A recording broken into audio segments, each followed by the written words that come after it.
I decided to surprise my wife with dinner at her office after she sent me "I will be working late" text. And when I entered her office, I saw my wife and her boss kissing on her office desk.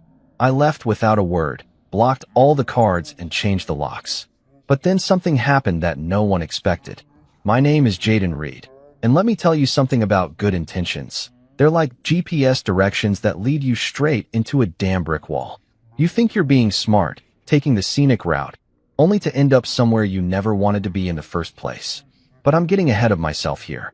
It was a Tuesday night, which should have been my first red flag because nothing good ever happens on a Tuesday. Mondays suck so bad that you expect them to kick you in the teeth, but Tuesdays? They sneak up on you like a passive-aggressive roommate who eats your leftovers and leaves the empty container in the fridge just to mess with your head. I'd been slaving away in the kitchen for 2 hours, and I mean actually slaving. Not that half-hearted throw some frozen pizza in the oven nonsense that most guys my age call cooking. No, I went full Gordon Ramsay on this meal, minus the British accent and the creative use of profanity. Lemon herb salmon with this fancy marinade I'd found on some cooking blog that promised it would transport your taste buds to the Mediterranean. Garlic rice that smelled so good it could probably cure depression, and green beans that I'd actually trimmed by hand like some kind of domestic god. The whole kitchen smelled like a 5-star restaurant, and I was feeling pretty damn proud of myself. This was Cassidy's favorite meal, the same one I'd made for our second anniversary, back when she still pretended to appreciate the effort I put into these things. Back when she'd actually show up to eat it while it was still warm. My phone buzzed with her text, "Working late again. Don't wait up. Sorry, babe, red heart." Now, a smarter man might have taken that text at face value, wrapped up the salmon, and called it a night. But apparently, I'd left my common sense in my other pants, because instead of being reasonable, I had what I can only describe as a moment of pure, unadulterated stupidity disguised as romantic gesture. Why not surprise her at the office?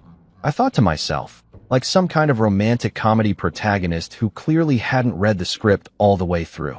She's been working so hard lately. She probably hasn't even eaten. I'll be the thoughtful husband who brings dinner to his overworked wife. God, I was such an idiot. I packed everything up in those fancy containers we'd gotten as wedding gifts. The ones we'd never actually used because we were always too busy or too tired or too whatever to eat meals that required actual dishes. The salmon went into the big glass container, the rice into the medium one, and the green beans into the small one, all arranged in a paper bag like I was running some kind of gourmet delivery service. The drive across town gave me plenty of time to rehearse my surprise entrance. I'd walk in with this amazing dinner. She'd look up from her computer with those tired eyes, and her whole face would light up.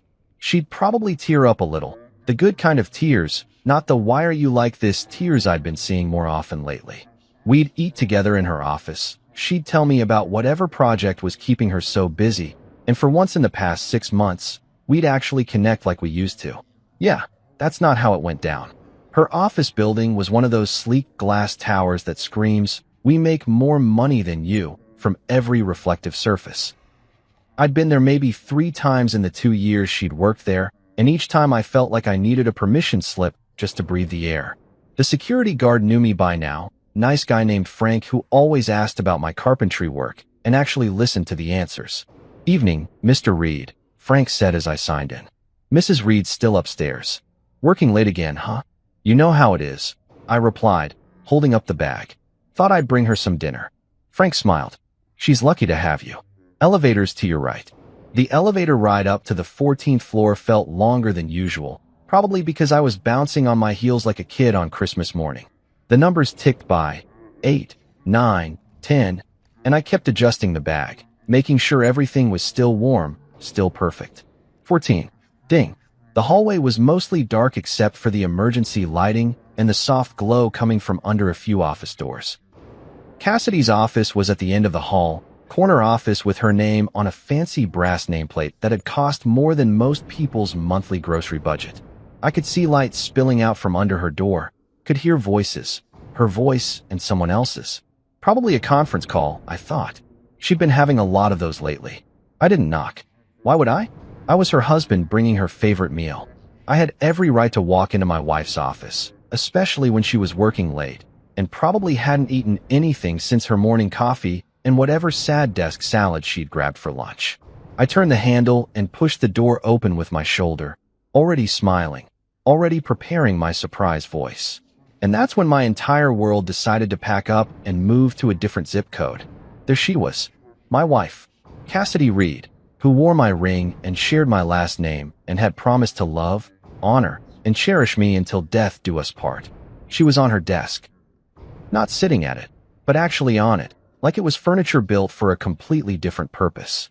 Her skirt was hiked up, her blouse was half unbuttoned, and her legs were wrapped around Martin Durrell, her boss. Martin freaking Durrell, the guy who looked like he'd stepped out of a men's cologne ad and probably spent more on hair products than I made in a month. His hands were on her waist, gripping her like she was something he owned, and her hands were tangled in his perfectly styled hair while their mouths were locked together in the kind of kiss that definitely wasn't discussing quarterly reports. The bag slipped from my fingers. I didn't hear it hit the floor, didn't hear the containers rattle, didn't hear anything except the sound of my own heart trying to hammer its way out of my chest. Time did that weird thing where it stretches and compresses all at once. I was standing there for an eternity and no time at all. Neither of them saw me.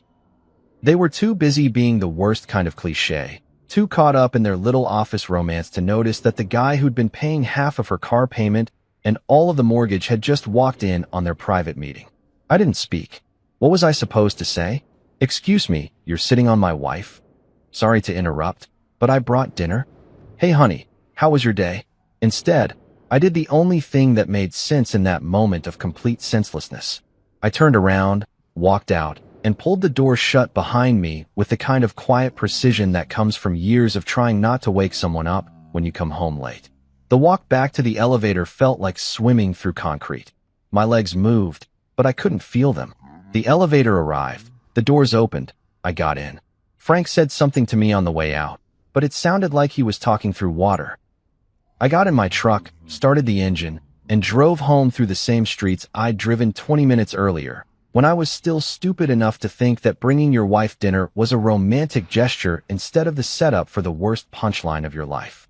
You know what they don't tell you about having your life implode? It's not dramatic like in the movies. There's no swelling orchestral music, no dramatic monologue, no slow-motion breakdown in the rain. Nope. It's just you, sitting in your truck in your own driveway, staring at a house that suddenly feels like someone else's property, wondering when exactly you became the punchline to a joke you didn't even know was being told. I sat there for God knows how long, engine running, heat blasting, but feeling colder than a penguin's backside in Antarctica. The radio was off. Hell, everything was off. My brain had basically put up an out-of-order sign and called it a day. The silence wasn't peaceful. It was the kind of quiet that presses against your eardrums like it's trying to squeeze the thoughts right out of your skull. My hands were still gripping the steering, like it was the only thing keeping me from floating away into space. White knuckles, cramped fingers, the whole 9 yards. I kept replaying what I'd seen, like some kind of masochistic highlight reel. Cassidy on that desk. Martin's hands on her waist. The way she'd kissed him like she meant it, like she'd been thinking about it all day, like maybe she'd been thinking about it for months. How long had this been going on? That was the question that kept circling my brain like a vulture. Was this the first time? The 10th? Had they been planning this? Or was it some spur-of-the-moment thing that just happened to coincide with me deciding to play the devoted husband? And more importantly, how the hell had I been so blind? All those late nights. All those work emergencies. All those times she'd come home and gone straight to the shower, claiming she needed to wash off the stress of the day. Jesus Christ, I'd been living with a stranger for months and never even noticed. But here's the thing about rock bottom. Once you hit it, you've got two choices. You can lie there and let it crush you, or you can use it as a foundation to build something better. And sitting in that driveway, feeling sorry for myself wasn't going to change the fact that my wife was probably still wrapped around her boss like a cheap suit. So I did what any reasonable man would do in this situation. I went full nuclear. First stop, online banking. Thank God for smartphones and mobile apps, because I was about to become the most efficient scorned husband in the history of scorned husbands. Every joint account we had, checking, savings, that little emergency fund we'd been building for our someday vacation to Europe, I transferred it all into my personal account. The one she'd never had access to because, ironically, I'd wanted to keep some financial independence. Funny how that worked out. Then came the credit cards. Oh, Cassidy loved those credit cards. Loved them like they were personal shopping assistants paid to make her happy. Well, guess what? Shopping spree's over, sweetheart. Every card she had access to canceled faster than you could say adultery. The joint cards, the ones where I'd added her as an authorized user. Even that stupid store card she'd talk me into getting because it would save us money on home goods. All of them gone. My phone kept buzzing with confirmation texts and emails. Your card ending in 4782 has been successfully canceled. Account transfer of $47,332 has been completed. Each notification felt like a small victory, like I was finally doing something instead of just sitting there like a deer in headlights. But I wasn't done. Not even close. The house keys were next. Now, I'm a carpenter by trade, which means I know a thing or two about locks and security. I'd installed our deadbolts myself, picked out the hardware, the whole deal. And now I was going to change every single one of them. I had a spare set in my truck. Always keep backup hardware when you're in the trades. And within 30 minutes, every lock on our house had been rekeyed. Then came the digital stuff. Email accounts, Netflix passwords, Spotify, Amazon Prime, that meal delivery service she was always using. I changed every single password on every single account that had my name or my credit card attached to it. She'd been locked out of our digital life as thoroughly as she'd been locked out of our physical one. My phone started ringing. Cassidy. I watched it buzz on the dashboard, her contact photo, some selfie we'd taken last Christmas where we both looked happy and in love, lighting up the screen. I let it go to voicemail. It rang again. And again. By the fourth call, I just turned the damn thing off. That's when I realized I couldn't stay here. Not tonight. Maybe not ever. This house, our house, suddenly felt like a crime scene. Every room held memories that had just been poisoned. Every piece of furniture was a reminder of a life that had apparently been a lie. I needed space to think, space to breathe, space to figure out what the hell came next. Tyson, my best friend since college, the guy who'd been my best man, the one person who'd always told me the truth even when I didn't want to hear it. If anyone would understand this situation, it'd be him. More importantly, if anyone would let me crash on their couch without asking 20 questions, it'd be him. I pulled out my phone and sent him a text. I'm coming over. Don't ask questions. His response came back in less than a minute. Doors open. Beer's cold. God, I love that guy. I went inside just long enough to pack a bag. Clothes for a few days, toiletries, my laptop, some work tools in case I needed the distraction. The house felt different now, like it belonged to someone else. Every photo on the walls, every little decorative touch Cassidy had added, it all looked fake now. Like props in a play I'd been performing in without realizing it. I left my wedding ring on the kitchen counter, right next to the coffee maker she used every morning, where she'd be sure to see it. No note, no explanation, just the ring sitting there like a period at the end of a sentence. Then I walked out of that house, threw my bag in the truck, and drove away without looking back. Not once. Because sometimes the best thing you can do is know when the show's over, even if you're the last one to realize you were never the star. You were just the guy paying for the theater. Tyson's place was exactly what you'd expect from a guy who'd been single for 3 years and had given up pretending he was going to settle down anytime soon. The apartment screamed functional bachelor pad, leather couch that had seen better days, a coffee table made from reclaimed wood that he'd probably built himself during one of his weekend warrior phases, and a kitchen that looked like it was used primarily for reheating pizza and storing beer. But you know what? It felt more like home than my actual home had in months. He opened the door before I even knocked, took one look at my face, and stepped aside without saying a word. That's real friendship right there. Knowing when someone needs space to breathe before they need advice, sympathy, or 20 questions about what went wrong. He just pointed toward the couch, disappeared into the kitchen, and came back with 2 ice-cold Budweisers. Rough night?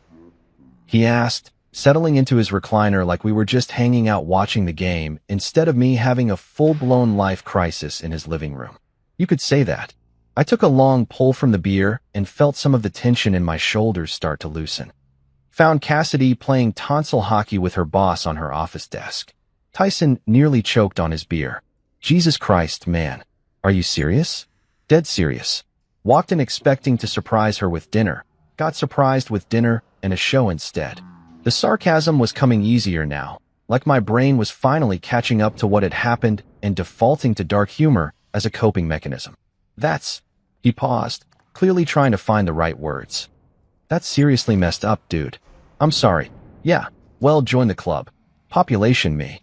I leaned back into the couch cushions and closed my eyes. But here's the thing. I'm not just sitting around feeling sorry for myself. I already started taking care of business. That got his attention. Tyson sat forward, eyebrows raised.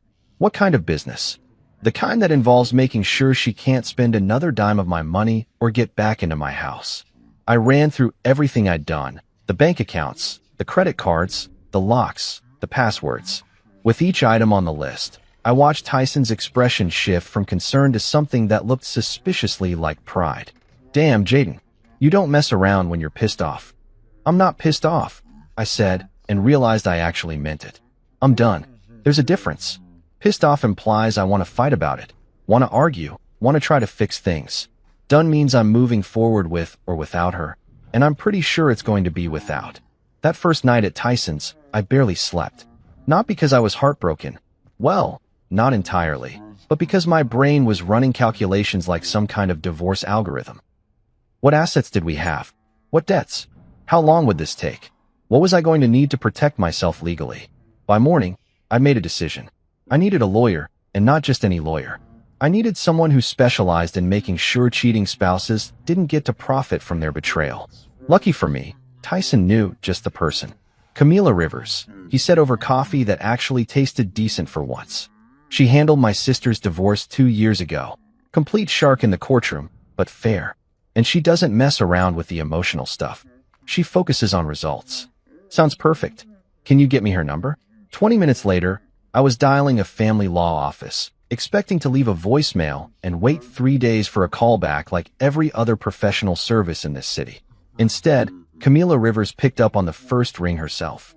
Rivers Family Law? This is Camila. Ms. Rivers, my name is Jaden Reed. Tyson Maxwell referred me.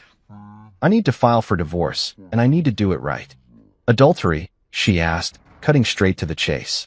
Among other things, yeah. How long have you been married? 3 years. Any kids? No. Assets? House, joint savings, retirement accounts. Pretty standard stuff. When did you discover the affair? Last night. About 4 hours ago. There was a pause, and I could hear her typing. And what have you done since then? I told her everything. The financial moves, the locks, the passwords, the whole systematic dismantling of our shared life. When I finished, she was quiet for a moment. Mr. Reed, in 20 years of family law, I can count on one hand the number of clients who've shown this level of strategic thinking in the first 24 hours. Most people spend weeks crying into their coffee and making emotional decisions that hurt their case later. I'm not most people. No, you're not. And that's going to work in your favor. Can you be here at 2 o'clock today? I'll be there. Good. Bring everything. Bank statements, credit card records, mortgage documents, any evidence of the affair. We're going to make sure this divorce is clean, quick, and heavily weighted in your favor. What about her? Won't she fight back? Camila's laugh was sharp and confident. Mr. Reed, emotion doesn't win cases. Paper does. Documentation, evidence, financial records, that's what matters in a courtroom. And from what you've told me, you've got plenty of paper and she's got plenty of explaining to do. One more thing, I said. I want this handled quietly. No drama, no public scenes. I just want out. Understood. We'll serve her professionally and proceed by the book. But make no mistake, quiet doesn't mean weak. We're going to protect you. I was making decisions instead of just reacting to Cassidy's choices. I wasn't waiting around for her to come home and explain, wasn't hoping we could work things out, wasn't even particularly interested in hearing her side of the story. Tyson came back from his morning run and found me sitting on his couch with my laptop, already working on organizing financial documents. How you feeling, man? Honestly, better than I have in a long time. I looked up from the screen. I think I've been waiting for an excuse to get out of that marriage for months. I just didn't want to admit it. Sometimes it takes getting hit by a truck to realize you were standing in the middle of the road, he said. Yeah, well, this truck just did me a favor. Now I know exactly where I stand, and more importantly, I know exactly what I need to do about it. And for the first time since this whole mess started, I actually meant it. You know what's funny about betrayal? Just when you think you've hit rock bottom, life hands you a shovel and says, "Keep digging, champ. There's more down there." I'd been staying at Tyson's for exactly 1 week, and I was finally starting to feel like I had some control over this situation. The lawyer was handling the paperwork.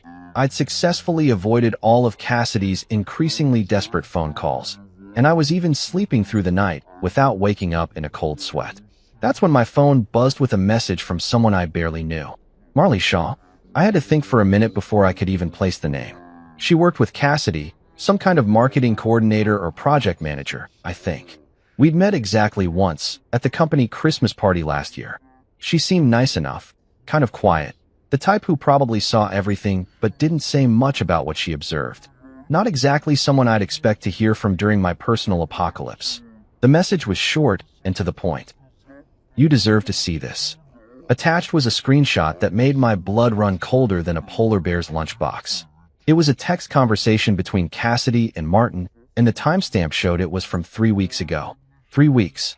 While I was cooking her favorite dinners and asking about her day, and generally being the world's most oblivious husband, she was having text conversations that read like a masterclass in calculated manipulation.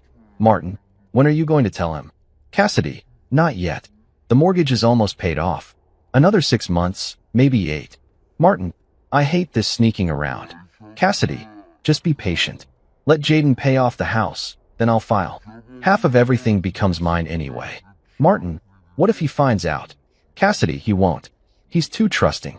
Too busy trying to be the perfect husband to notice what's happening right under his nose." "Martin, and after?" "Cassidy, after, we can stop pretending. I'll have the house equity, half the savings, and alimony if I play it right. Then we can do whatever we want." I read it 3 times before my brain fully processed what I was looking at. This wasn't some spontaneous affair that had gotten out of hand. This wasn't a moment of weakness or a mistake or any of the other excuses people use when they get caught cheating. This was a plan. A calculated, cold-blooded, long-term plan to use me as a personal ATM while she built a new life with her boss. My hands were shaking so hard, I almost dropped the phone.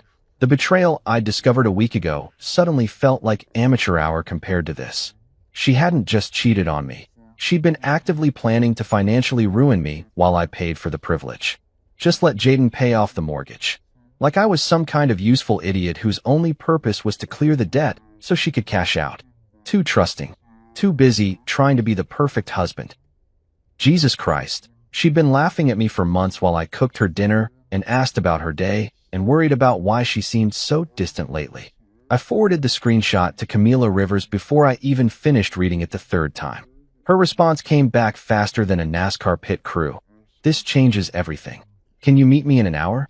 Tyson took one look at my face when I showed him the screenshot and just shook his head. "Man, I thought she was just cheating. This is next level evil." "Yeah, well, apparently I've been married to a sociopath for 3 years and never noticed." I was pacing around his living room like a caged animal, my brain trying to process the full scope of what I'd just learned. "How long do you think this has been going on?" "The planning, I mean. Based on this conversation? Months. Maybe longer." Tyson was reading over the messages again, his expression getting darker with each line. "Dude, she was never planning to stay married to you. This whole thing was just a business transaction to her." That hit me like a punch to the gut, but it also explained so much. The distance I'd been feeling. The way she'd seemed more interested in her phone than in conversation. The way she'd stopped talking about future plans or vacation ideas or anything that extended beyond the next few months. She hadn't been having marital problems. She'd been executing an exit strategy. At Camila's office, I felt like I was walking into mission control for the most important operation of my life. She had the screenshot printed out and spread across her desk alongside all the other documents we'd been gathering. "Mr. Reed, this is what we call a smoking gun," she said, tapping the printout with her pen.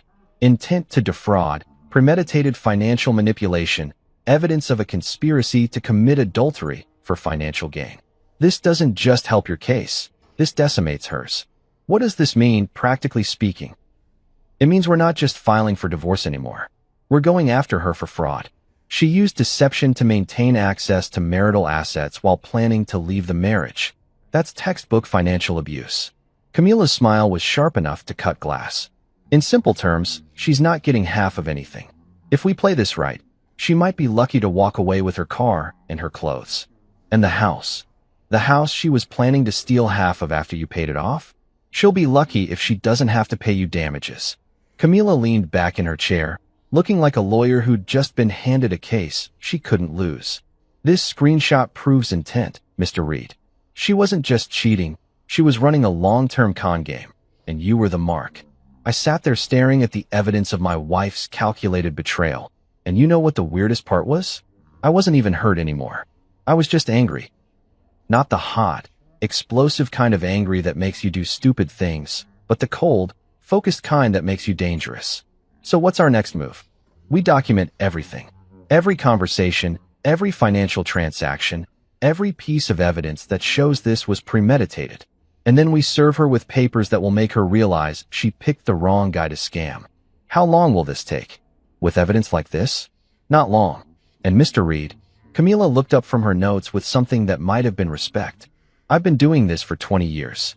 I've seen a lot of cheating spouses, but I've never seen someone document their own fraud this thoroughly. She basically wrote our case for us. As I walked out of that office, I realized something had fundamentally changed. I wasn't the betrayed husband anymore, trying to figure out where his marriage went wrong. I was a guy who discovered that his business partner had been embezzling from their joint account, and now it was time to call in the auditors. Cassidy thought she was playing chess while I was playing checkers. Turns out, I wasn't even playing her game anymore. I was playing an entirely different sport, and I had home field advantage. If you've never sat in a lawyer's conference room while someone methodically destroys your entire marriage with color-coded file folders and legal tabs, let me tell you, it's like watching a really expensive autopsy. Except instead of figuring out what killed the body, you're figuring out exactly how much you're lying. Cheating wife thought your trust was worth in cold, hard cash. Camila's office had this big mahogany conference table that probably cost more than my truck, and she'd turned it into what looked like the war room for Operation Screw over Cassidy. I'm talking full-scale military planning here, complete with documents sorted by date, relevance, and what she called evidentiary value, which was apparently lawyer speak for how badly this will hurt her in court. Mr. Reed, what we're building here isn't just a divorce case, Camila said, spreading out bank statements like she was dealing cards in the world's most expensive poker game. We're building a fraud case with a divorce attached. There's a difference, and that difference is going to save you a lot of money. She wasn't kidding about the organization. Every receipt I'd brought in, every bank statement, every credit card transaction, it was all there, sorted into neat little piles that told the story of my marriage in a way that was both completely accurate and absolutely devastating. Financial manipulation, she said, tapping the first stack. These were copies of all the joint account statements showing how Cassidy had been steadily increasing her spending over the past 8 months, while I'd been focused on paying down the mortgage. Dinners with clients that I now realized were probably dates with Martin. Shopping trips that she'd explained as work clothes, but were clearly way beyond anything she needed for her job. Weekend girls' trips that suddenly made a lot more sense in the context of that screenshot. Premeditated fraud, she continued, moving to the second pile.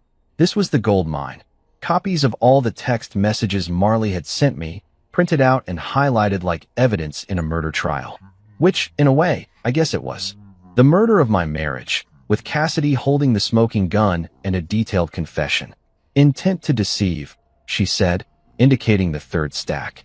This was documentation of all the lies. The late nights at work that I'd now confirmed with Marley were actually dinner dates. The work conferences that didn't exist, the overtime payments that had never shown up in our joint account because she'd been depositing them into a personal account I didn't even know existed. But the fourth pile was my personal favorite. Intent to commit theft. This was where Camila had calculated exactly how much money Cassidy had been planning to steal from me through her little pay off the mortgage then divorce him scheme. Turns out, if her plan had worked, she would have walked away with roughly $180,000 in house equity, plus half of our savings, plus potential alimony. All while I got to keep the debt and the betrayal. She essentially treated your marriage like a business investment, Camila explained, pulling out a calculator that probably had more computing power than the space shuttle. She put in 3 years of fake affection and got access to your income, your credit, and your assets. Then she planned to cash out at maximum value while leaving you with minimum return. Jesus Christ, I muttered, staring at the numbers. I've been married to a con artist. A particularly stupid con artist, Camila corrected. Smart criminals don't document their crimes in text messages. But lucky for us, your wife apparently thought she was smarter than everyone else in the room. That's when she pulled out what she called the nuclear option, a thick folder labeled counterclaims and asset recovery. This wasn't just about preventing Cassidy from stealing from me. This was about making her pay for what she'd already taken. We're going after her for fraudulent conversion, Camila explained, flipping through pages that might as well have been written in ancient Greek for all I understood them. Every dollar she spent on her affair, every lie she told to access marital funds, every deceptive action she took, we're treating it as theft and demanding restitution. Can we actually do that? Mr. Reed, she stole from you. She just did it with your own credit cards instead of breaking into your house. Theft is theft, whether it's committed by a stranger or a spouse. Her smile was the kind of expression that probably made opposing lawyers wake up in cold sweats. Plus, we have something most fraud cases don't have, a written confession of intent. She was right. That screenshot wasn't just evidence of an affair. It was Cassidy literally admitting that she was using me to pay off the house so she could steal half of it. In legal terms, that was apparently like robbing a bank and then mailing the police a detailed plan of how you were going to rob the bank. So what happens next? Next, we file. Not just for divorce, but for fraud, breach of fiduciary duty, and intentional infliction of emotional distress. We're asking for full ownership of the house, reimbursement for all marital funds she misappropriated, and punitive damages for the fraudulent scheme. And if she fights it? Camila held up the screenshot. With this, she can't fight it. The best she can hope for is that we don't pursue criminal charges for fraud. That stopped me cold. Criminal charges? What she did isn't just grounds for divorce, Mr. Reed. It's potentially criminal fraud. She used false pretenses to obtain and misuse marital assets with the intent to permanently deprive you of your property. That's textbook theft by deception. She paused, studying my expression. Now, we probably won't pursue criminal charges unless she forces our hand. But the possibility gives us significant leverage in negotiations. I sat back in my chair, trying to process the scope of what we were doing. A week ago, I thought I was just a guy whose wife was cheating on him. Now I was apparently the victim of an elaborate financial crime that could send my wife to prison if we decided to push it that far. There's one more thing, Camila said, pulling out a final document. We need to discuss your emotional state. Courts take intentional infliction of emotional distress seriously, especially when it's this calculated. The fact that she planned this betrayal for months, used your trust against you, and documented her intent to defraud you, that's not just adultery. That's psychological torture. I'm not looking for sympathy money, I said. This isn't sympathy money. This is holding her accountable for the full scope of what she did to you. She didn't just cheat, Mr. Reed. She systematically destroyed your ability to trust, your financial security, and your emotional well-being as part of a calculated plan to steal from you. That has value, and she needs to pay for it. Looking at that conference table covered with the evidence of my wife's betrayal, organized into neat little piles that told the story of how thoroughly I'd been played, I realized something important. I wasn't the victim anymore. I was the plaintiff. And apparently, I had one hell of a case. You know what's hilarious about people who get caught red-handed? They always think the problem isn't what they did. It's that they got caught doing it. Like somehow, if they can just explain themselves well enough, reality will magically rearrange itself to make their betrayal seem reasonable.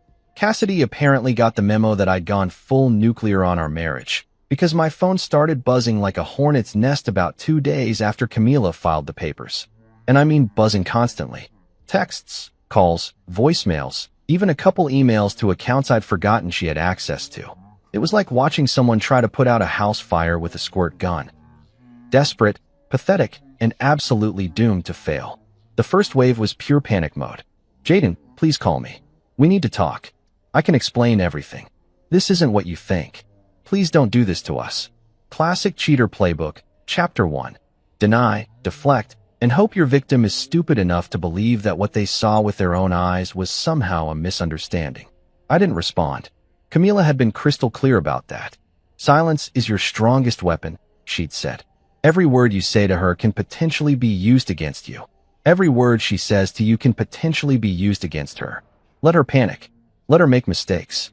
Let her dig her own grave with increasingly desperate messages. And boy, did she ever dig. By day 3, the messages shifted from panic to bargaining. I know you're hurt, but we can work through this. What we had was real, Jaden. Don't throw it all away over one mistake. I'll quit my job. I'll do whatever it takes. One mistake. Like 3 months of planning to defraud me was just an oopsie, like accidentally putting salt in the coffee instead of sugar. But here's where it got really interesting. Martin started texting me too. Because apparently, when your affair partner's husband discovers your little scheme and lawyers up, the natural response is to reach out personally and try to smooth things over like you're all adults who can work this out over a beer. Jaden, I want you to know that what happened between Cassidy and me wasn't planned. It just happened. Right. It just happened. For months. With detailed text conversations about timing and financial strategy. Completely spontaneous, I'm sure. I never meant for anyone to get hurt. Yes, the classic, I'm sorry you're upset that I deliberately hurt you non-apology. This guy was really hitting all the greatest hits of corporate damage control. I think we should meet and talk this through like men. Like men. As if there was some kind of masculine honor in sitting down with the guy who'd been banging your wife while she plotted to steal your house. As if this was some kind of gentleman's disagreement that could be resolved with a firm handshake and a mutual understanding. The best part? He actually suggested we meet at a coffee shop to clear the air. Yeah, let me just pencil in a nice chat with my wife's affair partner right between my therapy session and my meeting with the fraud investigator. I'm sure that'll go great. I showed all the messages to Tyson, who read them with the kind of expression you'd have while watching someone step on rakes in their own backyard. Dude, they have no idea how screwed they are, do they? Not a clue, I said. They think this is relationship drama. They don't realize it's a criminal investigation waiting to happen. By the end of the first week, the messages had shifted again. This time to anger, which was actually refreshing because at least it was honest. You're being vindictive. This is excessive. You're destroying my career over a mistake. I never thought you were this cruel. Cruel. That was rich, coming from someone who'd spent months planning to financially ruin me while I cooked her dinner and asked about her day. But that's the thing about people who think they're smarter than everyone else. They genuinely believe that getting caught is unfair, like they deserve to get away with it because they'd put so much effort into the planning. The voicemails were even better. Cassidy crying, begging, explaining that she'd just been confused and scared about our future. Martin leaving these weird formal messages that sounded like he was reading from a script his own lawyer had probably written. I want to clarify that any relationship intent to harm my marriage. Like marriage is some kind of third party that can be injured independently of the people in it. Like he'd accidentally rear-ended my marriage in a parking lot instead of deliberately planning to steal half my assets while screwing my wife on her office desk. But the messages that really got to me were the ones where Cassidy tried to rewrite history. You know our marriage hasn't been good for months. We've been growing apart anyway. I was going to talk to you about counseling. Suddenly, our entire relationship was retroactively terrible, and her affair was somehow a reasonable response to problems I didn't even know we had. That's when I realized something important. She actually believed this stuff. She'd rewritten our entire marriage in her head to justify what she'd done, and now she was genuinely confused about why I wasn't going along with her revised version of events. In her mind, she wasn't a scheming adulteress who'd planned to defraud me. She was a woman trapped in an unhappy marriage who'd found solace in the arms of another man. The cognitive dissonance was actually impressive. She'd managed to convince herself that planning to steal half my house after I paid it off was somehow morally superior to just asking for a divorce up front. Like the elaborate deception was actually a kindness, sparing me the pain of knowing she wanted out until after I'd served my purpose as her personal mortgage payment service. Tyson found me one evening, sitting on his couch with my phone turned off, just staring at the wall. "You okay, man?" "Yeah," I said, and I actually meant it. "I'm just amazed at how thoroughly I didn't know the person I was married to." "That's not on you, dude. Sociopaths are good at hiding what they are." The weird part is, I'm not even angry anymore. I'm just done. Like, completely done. She could send me 1,000 more messages, and it wouldn't change anything. She could show up here with tears and apologies and promises to change, and it still wouldn't matter. Because you finally see her for what she really is? Because I finally see me for what I really am, I said. And what I am is someone who deserves better than spending his life with someone who thinks love is a long-term investment strategy. My phone stayed off for the rest of the night. And for the first time since this whole mess started, the silence felt like peace instead of emptiness. There's something deeply satisfying about watching karma show up to work right on time, wearing a crisp uniform and carrying official paperwork. I'm talking about the kind of cosmic justice that makes you believe the universe has a sense of humor and occasionally enjoys a good revenge plot. Camila had called me 2 days earlier with news that made my week. The papers are ready, and I've arranged for service. Where would you like this to happen? Now, most people would probably choose the safe, private option. Have the papers delivered to her house, maybe her car, somewhere discreet where she could process the shock without an audience. But here's the thing about being systematically betrayed by someone you trusted. It changes your perspective on what constitutes appropriate public behavior. Her office, I said without hesitation. During business hours.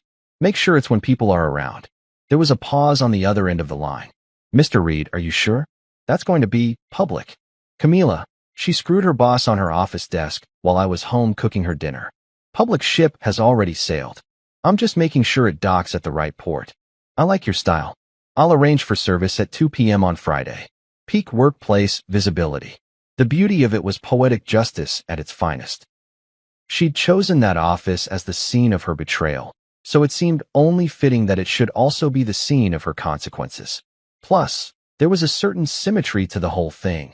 I'd walked into that building as the oblivious husband bringing dinner, and now I was going back as the plaintiff serving divorce papers for fraud. I didn't have to be there for the actual service, but wild horses couldn't have kept me away. I wanted to see her face when she realized that her carefully planned exit strategy had just become her entrance to legal hell. Call it petty, call it vindictive, call it whatever you want. I called it closure. I parked across the street from her office building at 1:45 p.m. and waited. The process server was a professional named Dave who looked like he'd been delivering bad news for 20 years and had perfected the art of staying calm while other people's worlds exploded. He'd called to confirm the timing and location, and his instructions were simple. Find Cassidy Reed in her office on the 14th floor and hand her a manila envelope that would officially end her marriage and potentially start criminal proceedings against her. At exactly 2 p.m., I watched Dave walk through the glass doors of the building where my wife had planned my financial destruction. He was carrying a leather briefcase and wearing the kind of confident expression that said he'd done this 1,000 times before and knew exactly how it was going to play out. I waited in my truck, watching the building like it was about to explode. Which, in a way, it was. Somewhere up on the 14th floor, Cassidy was about to discover that actions have consequences, that planning to defraud your husband isn't as foolproof as it seems, and that screenshots of text messages have a funny way of ruining your day. 20 minutes later, Dave walked back out of the building. He spotted my truck across the street and gave me a subtle thumbs up before getting in his car and driving away. Mission accomplished. The papers had been served, and somewhere upstairs, my wife was probably reading through legal documents that explained exactly how screwed she really was. But I wasn't done yet. I wanted to see her reaction for myself. I got out of my truck and walked across the street, through the same glass doors I'd walked through 2 weeks earlier with a bag of lemon herb salmon and the naive belief that I was married to someone who actually loved me. Frank, the security guard, recognized me immediately. Hey, Mr. Reed. Haven't seen you in a while. Here to see Mrs. Reed. Something like that, I said, signing in on the visitor log. Is she upstairs? Far as I know. Seemed a little rattled when I saw her a few minutes ago, though. Everything okay? Everything's perfect, Frank. Just perfect. The elevator ride to the 14th floor felt different this time. 2 weeks ago, I'd been nervous with anticipation, excited to surprise my wife with her favorite meal. Now I was calm with certainty, satisfied to witness the consequences of her choices.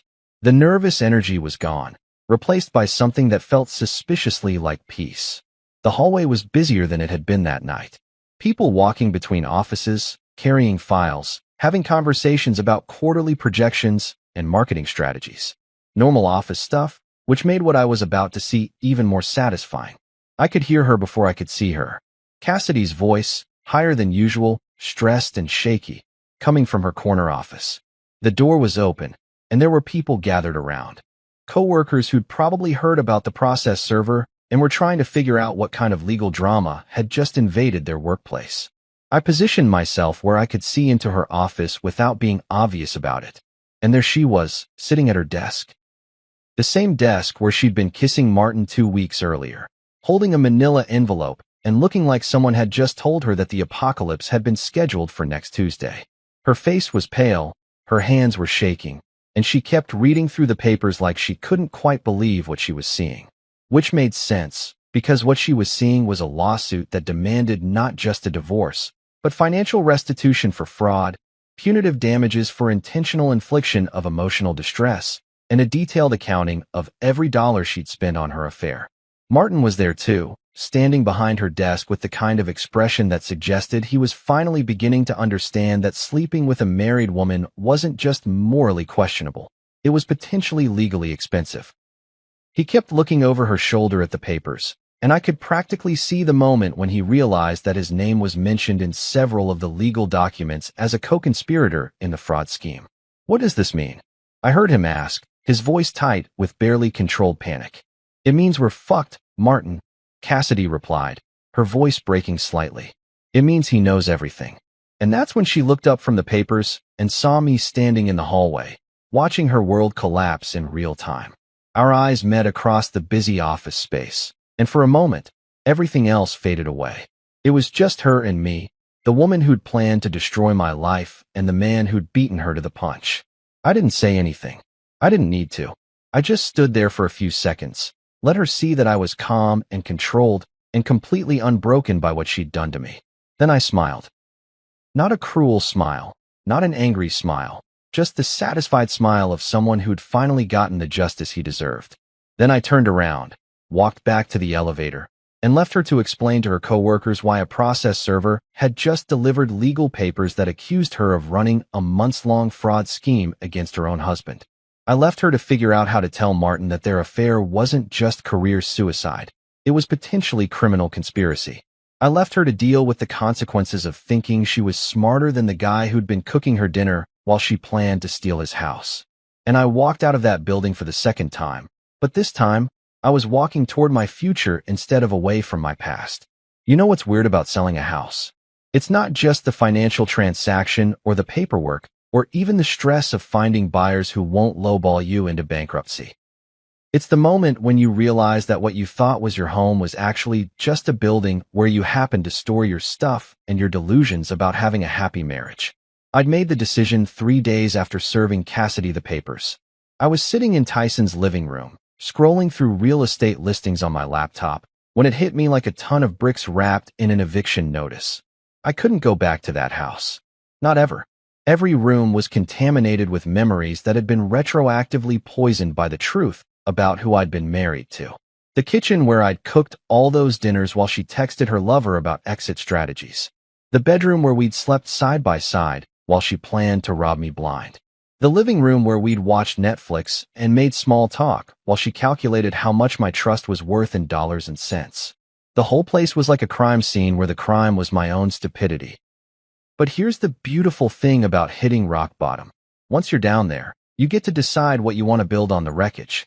And what I wanted to build was a life that didn't include a single reminder of the 3 years I'd spent being played by someone who thought love was a business transaction. So I called a realtor. Not just any realtor, but Karen Martinez, the same woman who'd helped us buy the place 3 years earlier when we were young and stupid and thought we'd found our forever home. She remembered me, remembered us, and when I explained the situation, she didn't even try to talk me out of it. Jaden, honey, I've been doing this for 15 years, she said over the phone. I've seen plenty of divorce sales, and I can tell you right now that keeping a house just because you put money into it is like keeping a shirt just because it's expensive, even though it doesn't fit anymore and makes you look terrible. So you think I'm making the right call? I think you're making the only call that makes sense. How soon do you want to list it? Yesterday. I'll be there tomorrow morning with the paperwork. The next few days were a blur of staging and photography and open houses that felt like watching strangers audition to live in the museum of my failed marriage. Potential buyers walked through the rooms where my life had fallen apart, commenting on the hardwood floors I'd refinished myself and the kitchen backsplash Cassidy had picked out during one of our weekend trips to Home Depot. "This is a lovely space," one woman said, standing in the kitchen where I'd cooked that final dinner. "Very romantic." "Yeah," I said. "It's got character." What I didn't say was that the character was naive husband gets systematically destroyed by sociopathic wife. But that probably wasn't going to help with the sale. The house sold in 6 days. 6 days. Apparently, the market for 3-bedroom colonials with updated kitchens and recent heartbreak was pretty strong. The buyers were a young couple who reminded me of Cassidy and me 3 years earlier, full of plans and optimism and completely convinced that they'd found their happily ever after. I almost felt sorry for them, not because the house was cursed or anything, but because they had that same look Cassidy and I had probably had when we'd first walked through these rooms. That this is where we'll build our life together, expression that's equal parts hope and delusion. But hey, maybe they'd actually make it work. Maybe they'd actually love each other instead of using each other. Maybe their marriage would last longer than it took to pay off the mortgage. The closing was scheduled for 2 weeks later, which gave me plenty of time to pack up everything I wanted to keep and figure out what to do with everything I didn't. It's amazing how much stuff you accumulate when you think you're building a permanent life with someone. Wedding presents we'd never used, furniture we'd bought for rooms we'd planned to redecorate, pictures of trips we'd taken back when I thought her smiles were genuine. I kept the tools, obviously. My workshop equipment, my truck, my clothes, and exactly 3 pieces of furniture. The leather chair my dad had given me when I graduated college, the coffee table I'd built myself, and the bed from the guest room, because there was no way in hell I was keeping the mattress where my wife had probably been fantasizing about her boss while I slept next to her. Everything else went to charity, got sold online, or found its way to the curb with a free sign. The dining room set we'd saved up for, the living room furniture we'd picked out together, the decorative crap that had turned our house into what she'd called a home. All of it had to go. Not because I was being vindictive, but because keeping any of it felt like preserving evidence of a crime. The hardest part was the photos. We'd had pictures everywhere, wedding photos, vacation shots, candid moments from before I knew I was living with a con artist. I spent an entire afternoon going through them, and it was like watching a documentary about someone else's life. There we were at the beach in Florida, looking happy and in love. There we were at my sister's wedding, dancing like we meant it. There we were on Christmas morning, exchanging gifts and acting like we had a future together. I kept exactly 1 photo, not because I missed her or missed what we'd had, but because I needed to remember what lies looked like when they were smiling at you. I needed a reminder that people can fake anything if the payoff is big enough. The rest went in the trash. Every single one. 3 years of documented deception, straight into the garbage where they belonged. 2 weeks later, I sat in the lawyer's office, not Camila's office, a different one that handled real estate, and signed papers that officially transferred ownership of my former home to people who still believed in happy endings. The check I walked out with was substantial enough to give me options, which was more than I'd had when this whole nightmare started. That evening, I stood in the driveway of what was no longer my house, holding the keys I'd just handed over to the new owners. The place looked the same from the outside. Same mailbox, same front door, same windows that had witnessed the slow-motion destruction of my marriage, but it felt different. It felt like someone else's problem. I got in my truck and drove away without looking back. Not because I was too hurt to look, but because there was literally nothing behind me worth seeing. The house where I'd been lied to, cheated on, and financially manipulated was someone else's fresh start now. And for the first time in months, that felt exactly right. You know what's funny about starting over? You spend so much time planning your dramatic exit from your old life that you forget to plan your equally dramatic entrance into your new one. So there I was, officially divorced, financially intact thanks to Camila's legal wizardry, and completely homeless by choice, standing in the middle of downtown looking for an apartment like some kind of middle-aged college kid. The loft I found wasn't what you'd call luxury living, but it had 3 things going for it. Exposed brick walls that reminded me why I liked working with my hands, huge windows that let in enough light to make the place feel optimistic instead of depressing, and rent that wouldn't require me to eat ramen noodles for the next 5 years. Oh, and it was directly above a coffee shop called Grind Coffee, which sounded like either a great convenience or a guaranteed way to develop a caffeine addiction that would make my divorce settlement look like pocket change. The building was one of those converted warehouses that developers love to market as urban loft living to people who want to feel artistic without actually having to be artists. The kind of place where you pay extra for the privilege of hearing your upstairs neighbor's every footstep and pretending that exposed ductwork is a design feature instead of a cost-cutting measure. But it was mine. No shared mortgage, no joint lease, no our place that came with emotional baggage and bitter memories. Just my name on the lease, my deposit, my choice. After 3 years of everything being ours, the concept of mine felt revolutionary. I'd been living there for exactly 2 weeks when I first met Sierra Thorne, and let me tell you, meeting someone new when you're fresh out of a marriage that ended with fraud charges is like trying to date with a giant neon sign over your head that says, "Recently betrayed. Handle with care." I was coming down the stairs with a bag of garbage, because apparently, one of the joys of loft living is carrying your trash down 3 flights of stairs to reach the dumpster, when I nearly collided with a woman carrying what looked like 50 pounds of coffee beans. "Whoa, sorry," I said, stepping aside to let her pass. "Didn't see you there." "No worries," she replied, shifting the bag to get a better grip. "These stairs are a death trap when you're carrying anything heavier than a paperclip." That's when I actually looked at her instead of just noticing her as an obstacle between me and the dumpster. Sierra was probably in her early 30s, with the kind of practical beauty that didn't need makeup to be noticeable. She had shoulder-length brown hair that looked like sheet, and the kind of easy smile that made you want to smile back without thinking about it. "You must be the new tenant," she said, setting the coffee bag down for a moment. "I'm Sierra. I run the cafe downstairs." "Jaden," I said, extending my hand. "And yeah, just moved in a couple weeks ago. Sorry about the noise. I'm still figuring out which floorboards creak. Trust me, after 2 years of running a coffee shop, I sleep through everything, including the espresso machine directly below my apartment." She paused, tilting her head slightly. "Wait, are you the guy who's been ordering black coffee every morning at exactly 7:15? Guilty as charged. Is that a problem?" "Not at all. I was just impressed by the consistency. Most people's coffee habits are chaos, but you're like clockwork." She picked up the coffee bag again. "Although I have to ask, black coffee? No cream, no sugar, no fancy flavoring. I like things simple these days." Something in my tone must have suggested that there was a story behind that statement, because she gave me a look that was part curiosity and part understanding. Fair enough. Simple's underrated. That should have been the end of the conversation. Polite neighbor small talk, exchange of names, everyone goes about their business. But Sierra didn't seem to be in a hurry to end the interaction, and honestly, neither was I. It had been weeks since I'd had a conversation with someone who didn't know about my recent divorce, didn't want to discuss legal strategy, and wasn't trying to fix my life with unsolicited advice. "So what do you do?" she asked. "Besides drink black coffee with military precision." "I'm a carpenter. Mostly custom cabinets, built-ins, that sort of thing." "You, coffee shop owner, obviously.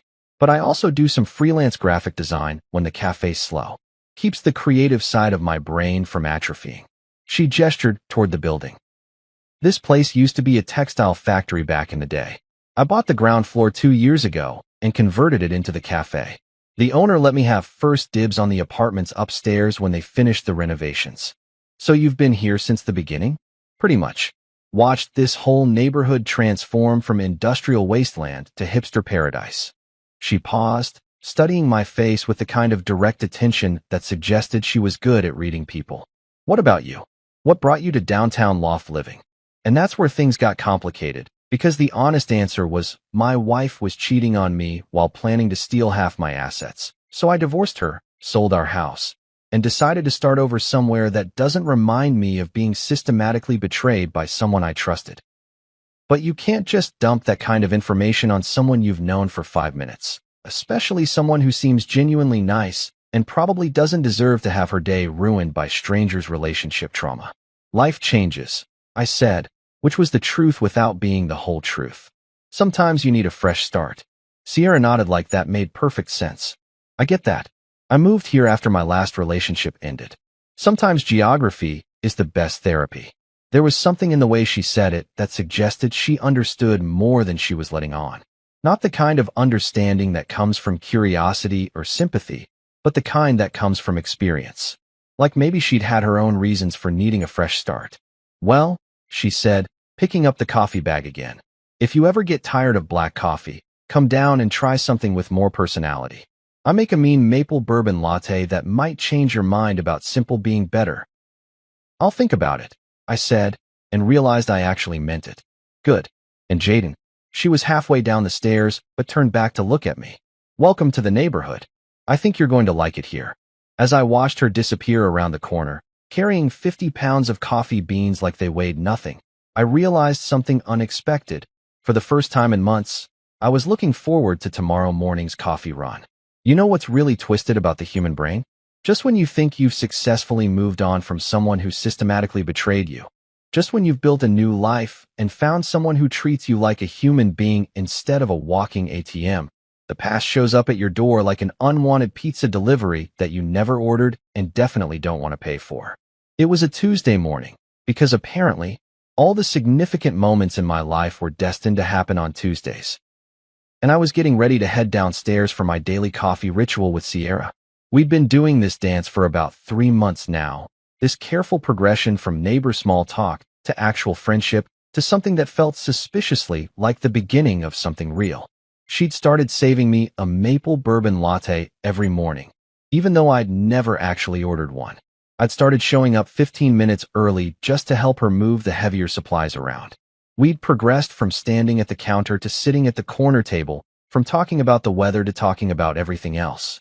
And somewhere along the way, I'd stopped thinking about Cassidy every time someone mentioned trust or marriage or the future. Then the doorbell rang. I opened the door expecting to see a delivery driver or maybe Tyson dropping by unannounced, but instead I found a cardboard box sitting on my doormat like some kind of emotional landmine. No delivery truck in sight, no signature required, just a medium-sized box with my name written on it in handwriting I recognized like a scar. Cassidy's handwriting. The same loops and curves that used to write grocery lists and birthday cards, and apparently text messages about how easy I was to manipulate. There was a note taped to the top. Jaden, I know you probably don't want to hear from me, but I found these things while packing up my stuff. I thought you might want them. If you want to throw them out, I understand. I just didn't want to forget what we had, even if it wasn't real for me the way it was for you. See, even her apology was a backhanded insult. What we had wasn't real for her, but apparently, she assumed it was real for me, like I was some kind of emotional simpleton who'd been genuinely invested in our marriage while she was running a long-term con. The nerve of this woman was honestly impressive. I stared at that box for about 5 minutes, debating whether to just throw it in the dumpster without opening it. Whatever was inside, photos, letters, mementos from our relationship, it was guaranteed to be either painful or infuriating or both. Why voluntarily sign up for that kind of emotional damage? But curiosity is a hell of a drug, and after 3 months of successfully not thinking about Cassidy, I found myself genuinely wondering what she thought was worth returning. What remnants of our fake marriage did she think I'd want to keep?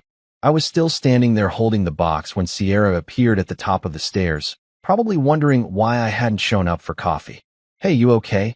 She asked, taking in my expression and the box in my hands. You look like someone just delivered you a live grenade. Something like that, I said. My ex-wife sent me a box of stuff from our marriage. I'm trying to decide whether opening it qualifies as self-harm or closure. Sierra had heard the basic outline of my divorce story over the past few months. Not the gory details about fraud and manipulation, but enough to understand that my marriage had ended badly and that my ex-wife was, in Sierra's words, a piece of work who didn't deserve you. You want some company while you decide? She asked. I can make us some coffee and provide moral support / voice of reason. You don't have to do that. It's probably going to be weird and depressing.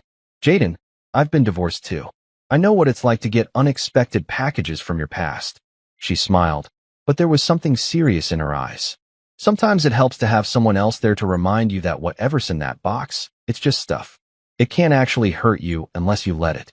So that's how I ended up sitting on my couch with Sierra, drinking maple bourbon lattes at 10 in the morning while preparing to excavate the remains of my failed marriage. If someone had told me 6 months ago that this would be my life, I probably would have checked them into a mental health facility. I opened the box slowly, like it might contain something explosive, which, emotionally speaking, it probably did. The first thing I saw was photos. Lots of them. Wedding pictures, vacation shots, random candid moments from 3 years of documented lies. There we were at the beach in Mexico, looking happy and in love. There we were at my nephew's birthday party, playing the part of the perfect couple. There we were on our first anniversary, exchanging gifts and acting like we had a future together. Looking at these photos now was like watching a movie where you know the twist ending. Every smile looked fake. Every tender moment felt calculated. Every expression of love seemed like an Academy Award-worthy performance in the category of Best Actress in a long-term deception.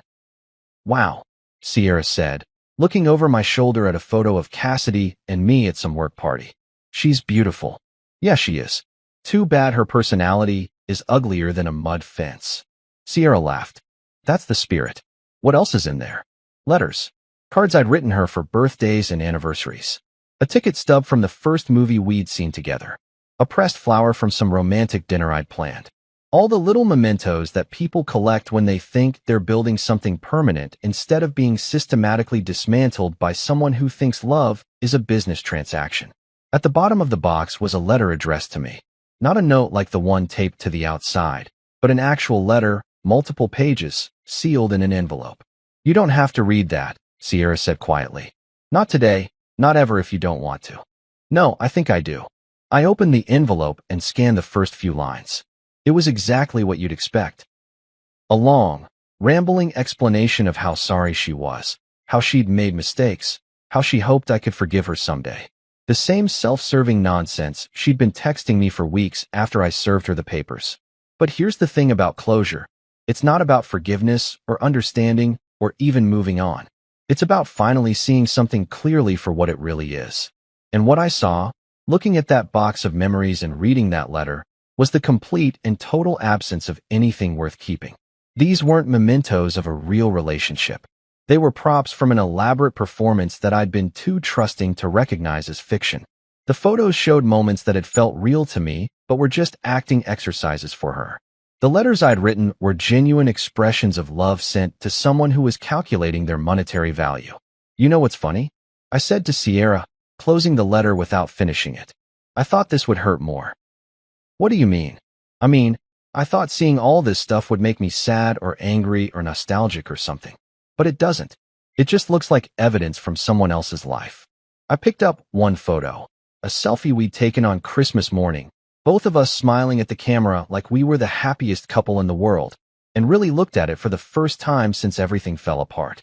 I'm keeping this one, I said. Really? Why? Because I need to remember what a lie looks like when it's smiling at you.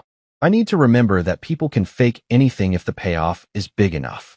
I put the photo aside and started putting everything else back in the box. The rest of this can go in the trash. Are you sure? Sierra, you can't rebuild your life while you're still carrying around the wreckage of your old one. I spent 3 years building something with someone who was never really there. I'm not going to spend the next 3 years mourning something that was never real. I closed the box and set it by the door.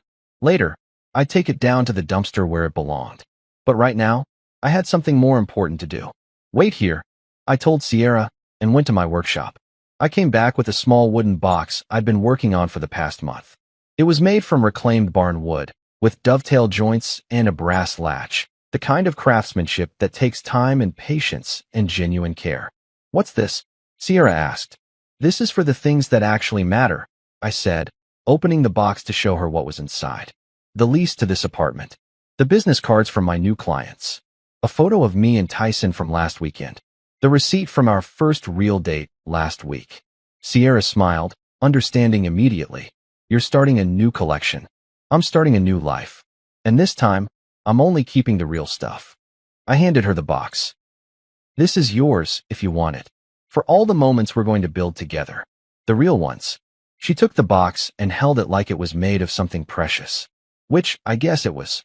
It was made of hope and trust, and the kind of faith that's only possible after you've learned the difference between what's real and what's performance. This time, I said, we build something that lasts. And looking at Sierra, holding that box and smiling at me like I was someone worth building a future with, I finally believed it was possible.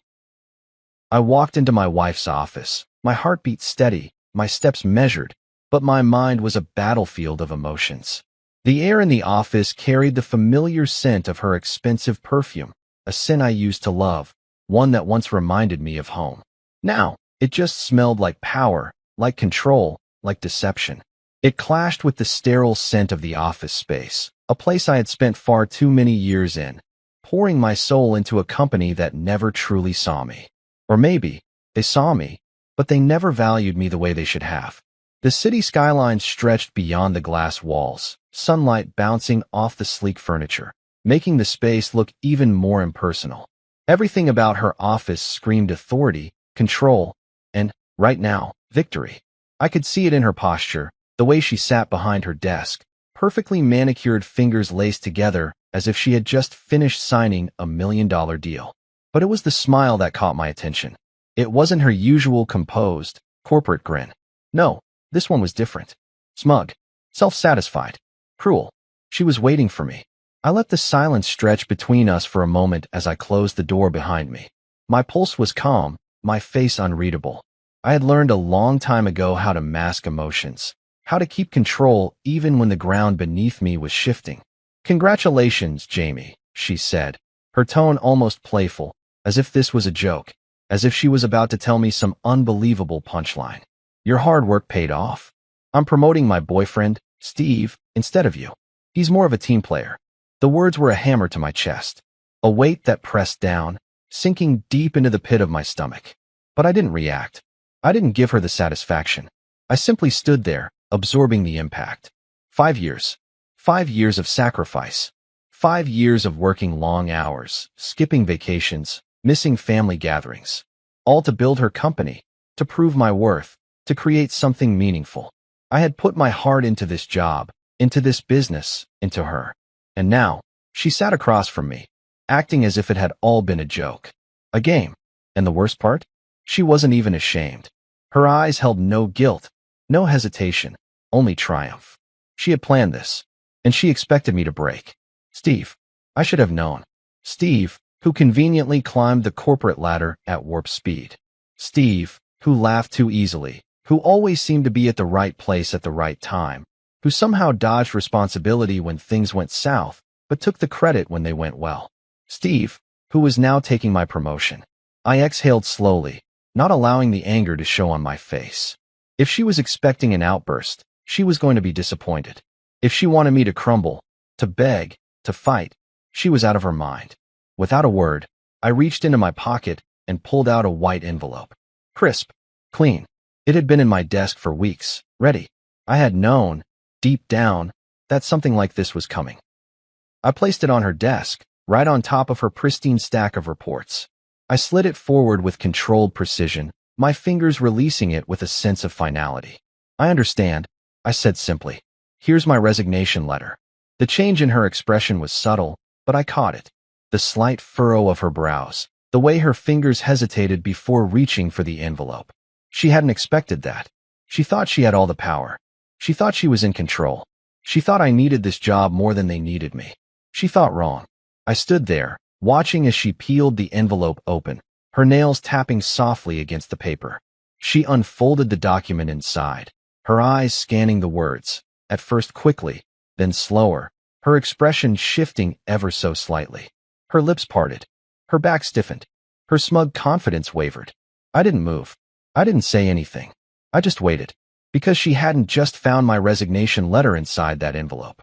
She had found something else. A report. A very specific report. One that detailed the revolutionary project management system I had been working on for the past 3 years. A system that streamlined productivity, reduced inefficiencies, and, most importantly, made companies millions. A system that she had ignored. A system that I had patented. 6 months ago. Her fingers trembled slightly as she flipped through the pages as realization dawned. I watched, almost amused, as she tried to piece it all together. "Jamie," she started, her voice softer now, uncertain. I tilted my head slightly, waiting. Why didn't you tell us about this before? She asked. I let out a small, humorless chuckle. I did, I said. 3 times. You dismissed it. Her face paled. She shuffled the papers, her mind racing, trying to find a loophole, trying to regain control of the situation. You patented it, she whispered. 6 months ago, I confirmed. She inhaled sharply. That was when I saw it, the first crack in her armor. The moment she realized she had miscalculated. For years, she had belittled my ideas, pushed me aside, prioritized politics over innovation. And now, she was seeing the consequences. She straightened her shoulders, her voice carefully controlled when she spoke next. Jamie, let's be reasonable. We can match whatever offer you've gotten. Maybe even do better. I laughed. A genuine, full-bodied laugh. Ashley, I said, finally calling her by her name for the first time in this conversation. It's not about money. She opened her mouth to argue, but I didn't let her. It's about respect, I continued. Something I never got here. Her lips pressed together tightly. She knew I was right. I had spent years being overlooked, being used, being underestimated. And now, when she finally realized my worth, it was too late. I buttoned my jacket, adjusting my watch as I took a step back. You and Steve enjoy the promotion, I said smoothly, my voice dripping with finality. I'm sure you'll do great without me. And with that, I turned and walked out of her office. I didn't need to look back to know what was happening. I didn't need to hear her reaction to know that she was panicking. Because in the end, she had played the game wrong. She thought she was getting the last laugh. She thought she had all the power. But what she didn't realize was that I had been playing a game of my own. And now, I was winning. I walked out of my wife's office with my head held high, my stride purposeful, my emotions locked away behind a calm, composed exterior. The office around me buzzed with whispers. Eyes flickered toward me from behind computer screens, from over cubicle walls, from the glass-walled conference rooms where my so-called colleagues were pretending to work but were undoubtedly discussing what had just happened. They all thought I'd be devastated. They thought I would storm out in anger, demand explanations, beg for reconsideration. They thought I would crumble because this job, this position, had been my life. But they were wrong. Because what none of them knew, what even Ashley had failed to realize, was that I had been preparing for this moment for 3 years. This was not the end. It was just the beginning.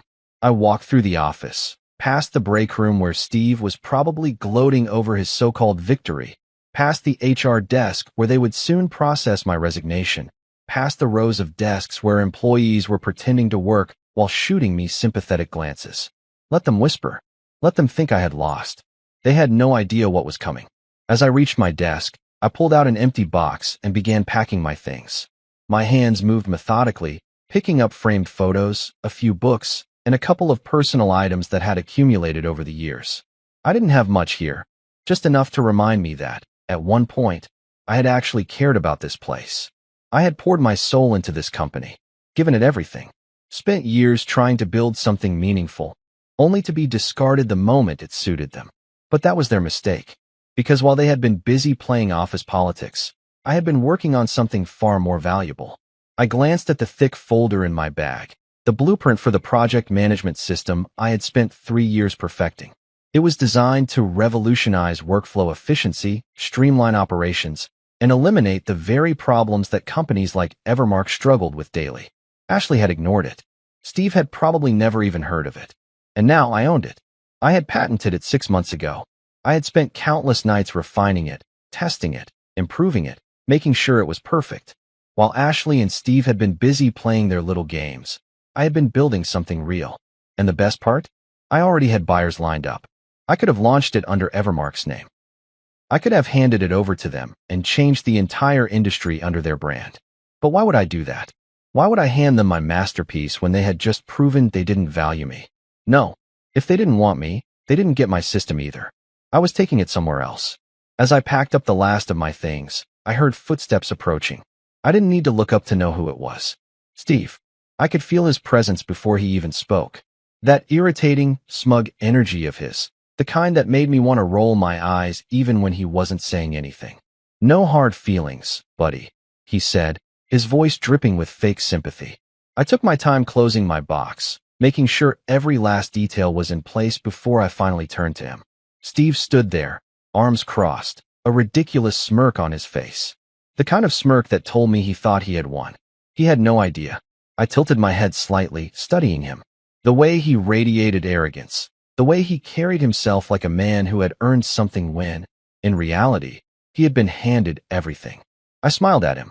Not a forced smile. Not an angry one. A genuine, amused smile. None at all, I said. I'm sure you'll do great. Steve blinked, clearly surprised. He had expected me to be bitter, to lash out, to show some sign that I was broken. But I wasn't. I was free. Steve shrugged, clearly dismissing whatever unease he felt. He probably thought I was just being a good sport. He had no idea. As he walked away, I closed my laptop bag and picked up my box. This chapter of my life was over. But the next one? The next one was going to be legendary. That evening, I sat in my apartment, my laptop open, the dim glow of the screen reflecting off the whiskey glass in my hand. Emails were already flooding in. Investors, industry leaders, people who had heard whispers about my system and were eager to get a piece of it. And then, an email that made my breath still for a moment. Noah Grant, CEO of Westbridge Industries. Westbridge wasn't just another corporation. They were one of the biggest names in the industry. Their reach was global. Their influence? Unmatched. I clicked on the email. Jamie, I heard you left Evermark. We need to talk. Coffee tomorrow. Short, direct, powerful. I leaned back, my mind racing. Westbridge wasn't just a company. It was the company. The kind of place that respected innovation, that nurtured talent, that paid attention. And now, they wanted to talk to me. I picked up my phone and typed out my response. See you at 9. I set my phone down, exhaling slowly, a smirk forming on my lips. Ashley had spent years ignoring my ideas. Now, she was about to see just how big of a mistake that was. She thought Steve's promotion was her victory. She thought pushing me out had secured her future. She thought she had won. She had no idea. Tomorrow, I would sit across from one of the most powerful CEOs in the industry. Tomorrow, I would begin the next chapter of my career. One where I was no longer just an employee. Tomorrow, I would take the first step toward building something far bigger than Evermark had ever imagined. And Ashley? Ashley would soon realize exactly what she had lost. I took a slow sip of my whiskey, the warmth spreading through my chest, and leaned back into my chair. Because while Evermark was busy celebrating Steve's promotion, I was about to change the game entirely. The next morning, I arrived at the cafe 15 minutes early. Not because I was eager, but because I wanted to control the environment. I wanted to choose my seat, to have a moment to observe, to settle into the space with confidence. This wasn't just a casual coffee meeting. This was a power move, and I intended to play it perfectly. I ordered a black coffee, no cream, no sugar. The bitterness suited my mood. The cafe was sleek and modern, filled with early morning professionals tapping away at their laptops, having hushed business discussions, strategizing their next big deal. Just another day in the corporate jungle. I chose a table near the window, giving me a clear view of the entrance. The moment Noah Grant walked in, I wanted to be the first thing he saw. He arrived exactly on time. Not a minute early, not a minute late. That alone told me something about him. He was precise, methodical, a man who respected structure. Noah Grant was in his late 40s, tall, well-groomed, with an effortless confidence that only came from running an empire. Westbridge Industries wasn't just another company. It was a giant, a leader in tech innovation, project management, and global business solutions. And now, he wanted to talk to me. I stood as he approached, offering a firm handshake. His grip was solid, his eyes sharp, assessing. Jamie, he greeted. Glad you could make it. Of course, I replied smoothly. I appreciate the invitation. We sat, and he wasted no time. I won't sugarcoat this, he said, leaning forward slightly. I know about your resignation. I know Evermark just handed a major promotion to a guy who, frankly, I wouldn't trust to manage a lemonade stand. And I know you've been sitting on something big. I took a sip of my coffee, letting his words settle. He was testing me, pushing for a reaction. I gave him nothing. Go on, I said evenly. He smiled slightly, clearly appreciating my composure. Your system, he said. I've heard whispers about it. A project management tool that optimizes efficiency, reduces redundancies, and streamlines operations at an industry-wide level. Evermark was blind to what they had, but I'm not. I want to know what it does, and more importantly, I want to know if you're willing to bring it to Westbridge. I let a slow smirk cross my face. You've done your homework. That's my job, he said simply. I leaned back in my chair, my fingers tapping against my coffee cup. It's not just a tool, I said. It's a game changer.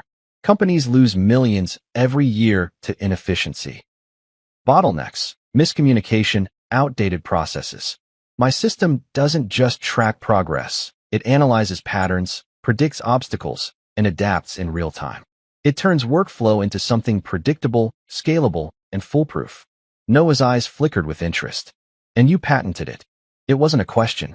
He already knew the answer. 6 months ago, I confirmed. Which means Evermark has no rights to it. They ignored it. They ignored me. And now, they don't get to have it. Noah's smile widened slightly, the kind of smile that said he appreciated the vengeance in my tone. I like the way you think, he said. And I like what you've built. I want it. I took another sip of my coffee. That depends, I said smoothly. On what you're offering. This was the moment. The moment when everything shifted. I wasn't just a guy looking for a job. I wasn't just another former employee looking to land on his feet. I was the asset here. And Noah Grant knew it. He reached into his briefcase and slid a folder across the table. Take a look, he said. I opened it. Base salary, triple what I was making at Evermark. Equity, 10% stake in Westbridge's next innovation sector. Title, Vice President of Strategic Development. Full creative control over my systems integration. I kept my face neutral, but inside, I was already calculating my next move. This was a kingmaker deal. It wasn't just a job. It was a seat at the table. I closed the folder and met his gaze. I have 2 conditions, I said. He raised an eyebrow, intrigued. First, I continued, I want full autonomy over how this system is implemented. No bureaucracy. No corporate red tape. I run it my way. Noah nodded. Done. Second, I smiled. I want the press release to state, clearly, that Evermark had the opportunity to implement this system and chose to pass on it. Noah chuckled. You really want to twist the knife, don't you? They underestimated me, I said. I just want to make sure they realize exactly what they lost. Noah leaned back, considering me. Then he extended his hand. Welcome to Westbridge, Jamie. I shook his hand, sealing the deal. This wasn't just a career move. This was payback. That evening, I walked into my apartment feeling lighter than I had in years. For so long, I had played by Evermark's rules, let Ashley dictate my value, let a corrupt system decide what I was worth. But now, I was the one making the rules. My phone buzzed. I glanced at the screen. An email from Ashley. I smirked, already knowing what it would say before I even opened it. Jamie, I think we may have made a mistake. Let's talk. I didn't reply. Instead, I drafted an email to Noah. Looking forward to the press release. Make sure Evermark's name is in bold. Then I set my phone down, poured myself a drink, and leaned back into my chair, staring out over the city skyline. Ashley thought she had beaten me. She thought she had secured her future. But now, she was about to realize just how wrong she was. I wasn't just moving on. I was moving up. 2 weeks later, on my last official day at Evermark, I walked into the office for the final time. The atmosphere felt different. There was a tension in the air, a subtle shift in the way people looked at me. Some with curiosity, some with concern, and others, especially those who had always sided with Ashley, with barely concealed panic. I wasn't supposed to leave like this. I was supposed to be broken. I was supposed to be licking my wounds, searching for a new job, regretting ever standing up for myself. But instead, I was walking out of here a king, and they had no idea what was about to hit them. I took my time clearing out the last few things from my desk, keeping my movements unhurried. Let them wonder. Let them whisper. Let them realize too late what they had done. Then, just as I expected, an email popped up on my screen. Subject, final meeting, CEO's office. Ashley, right on cue. I exhaled slowly, then stood, adjusting my jacket before making my way to her office. The walk felt different now. It was the same office, the same hallways, the same people, but everything had changed. Because now, I was untouchable. I stepped inside without knocking. She was sitting behind her desk, but this time, the smug smile was gone. For the first time in years, I saw something I never thought I'd see on her face. Doubt.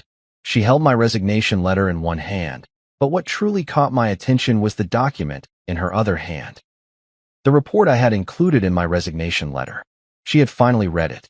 And now, she understood what she had lost. Jamie, she started, her voice different this time. Controlled. Careful. Why didn't you tell us about this system before? I let out a quiet chuckle, shaking my head slightly. I did, I said. 3 times. Her face paled. I watched as she shuffled through the pages, her fingers trembling slightly. She knew what she was looking at. She wasn't just realizing that she had ignored something valuable. She was realizing that she had ignored something that could have saved Evermark. Her voice dropped to something almost desperate. You patented it. I nodded. 6 months ago. Silence stretched between us. The kind of silence that made people realize just how badly they had messed up. Finally, she exhaled and straightened her shoulders, trying to regain some control. Too late. Jamie, let's be reasonable. We can match whatever offer you've gotten. I smiled. She was scrambling now. It's not about money, Ashley, I said. It's about respect. Her jaw clenched. She hated hearing that. For years, she had assumed I would always be there, always giving to the company without asking for anything in return. She had treated me as replaceable. And now, she was realizing just how irreplaceable I actually was. Jamie, we can. No. I cut in smoothly, my voice firm but calm. You had your chance. 3 years. 3 separate pitches. I sat in this very office, and you shot me down every single time. You said it wasn't feasible. You said we weren't ready for that level of change. And now, I gestured toward the document in her hand.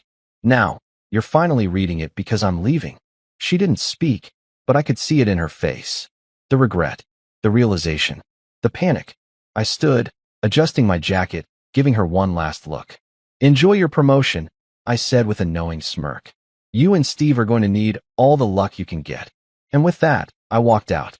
For the last time. That night, I sat in my new office at Westbridge, overlooking the city skyline. A view 10 times better than anything Evermark ever gave me. My name was already on the door. My system was already being integrated into the company's structure. I had an entire team under me, people who respected my vision, who understood my value. And the best part? I was just getting started. Then my phone buzzed. A text from an old colleague, Jake. Ashley's in full meltdown mode. Steve has no idea what he's doing. The board is furious. I leaned back in my chair, laughing quietly to myself. The cracks were already starting to show, and I hadn't even made my next move yet. 3 months had passed since I left Evermark, and the fallout was even worse than I had predicted. It started as whispers, missed deadlines, unhappy clients, and minor errors that should have been easily preventable. Then, those whispers grew louder. Projects collapsed. Clients walked away. Investors panicked. And at the center of it all, Steve, the man Ashley had chosen over me. The man who had smirked as I packed up my desk, as if he had won some great victory. The man who had no idea how deep he was in over his head. And now, he was drowning. I leaned back in my chair, scrolling through the latest industry news. Evermark Incorporated faces client exodus amid efficiency crisis, stock down 30%. The headline alone was enough to make me smirk. But it was the article that really made it worth reading. I skimmed through it, my eyes catching on key phrases. Several longtime clients have cited severe project mismanagement since the departure of a key executive, leading to significant delays and operational inefficiencies. I knew exactly who that key executive was, and so did Ashley. As I continued reading, I found a quote from one of Evermark's former clients, one I had personally managed during my time there. The quality of service at Evermark has deteriorated significantly. Projects that once ran like clockwork are now riddled with delays. It's like they lost the one thing holding them together. I exhaled through my nose, shaking my head slightly. They had lost me, and they were just now realizing what that meant. Across from me, my assistant, Claire, knocked lightly on the door before stepping in. Your 3 p.m. call with Westbridge's expansion team is in 10 minutes, she reminded me. Thanks, Claire. I'll be ready, I said, closing my laptop. As she turned to leave, she hesitated.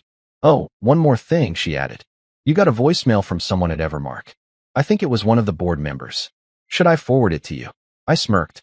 No need, I said. I already know what they want. Evermark was falling apart, and now they were desperate. They thought I'd want to hear them out. They thought they still had leverage. They were wrong. Later that evening, I got a text from Jake, my former colleague at Evermark. Dude, You need to hear this. Call me. Curious, I dialed his number. Jake, I said when he picked up. What's going on? He let out a low whistle before speaking. Man, you would not believe the disaster unfolding over here. Ashley is losing it. Steve just resigned. I blinked. Wait, what? Yup. He couldn't handle the pressure.